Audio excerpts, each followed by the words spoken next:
أشرقت نفسي بنور من فؤادي حينما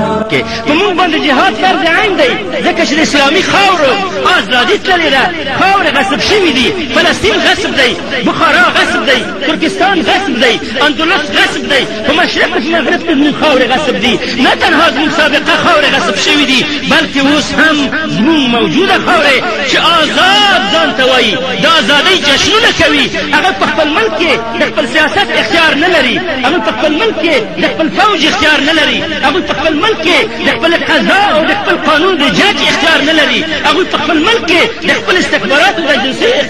اختیار نه لري هغه په خپل ملک کې د وسلې ته د پناه ورکولو او د ساتلو اختیار نه لري هغه مظلوم دي هغه مجبور دي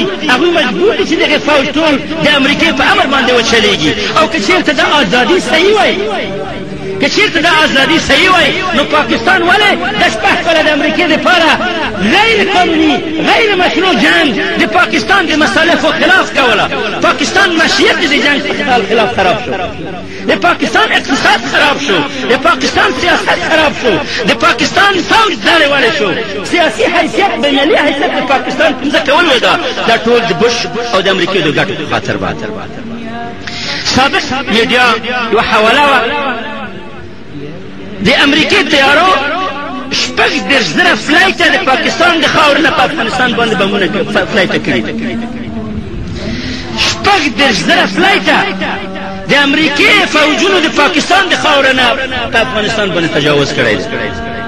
دا سابق احصایه وه چې اوس احصایه به ډېره زیاته ده د پاکستان خلک زه یقین لرم چې نه یې ملیشه غواړي چې د افغانستان سره جنګ وکړي فوج نه سیاسي پارټۍ دا غواړي چې د افغانستان سره په جنګ کې وي او نه عوام غواړي چې د افغانستان سره په جنګ کې وي دا د پاکستان ایرپورټونه او بیسونه ولې د امریکې د تیارو دپاره دا ټول هوایي اډې وګرځېدلې چې ستاسو د ایرپورټونو نه په موږ باندې بمونه ولوېدل کاشکې بې طرفه به پاتې وای چې نه ستا سره یم نه د هغې سره یم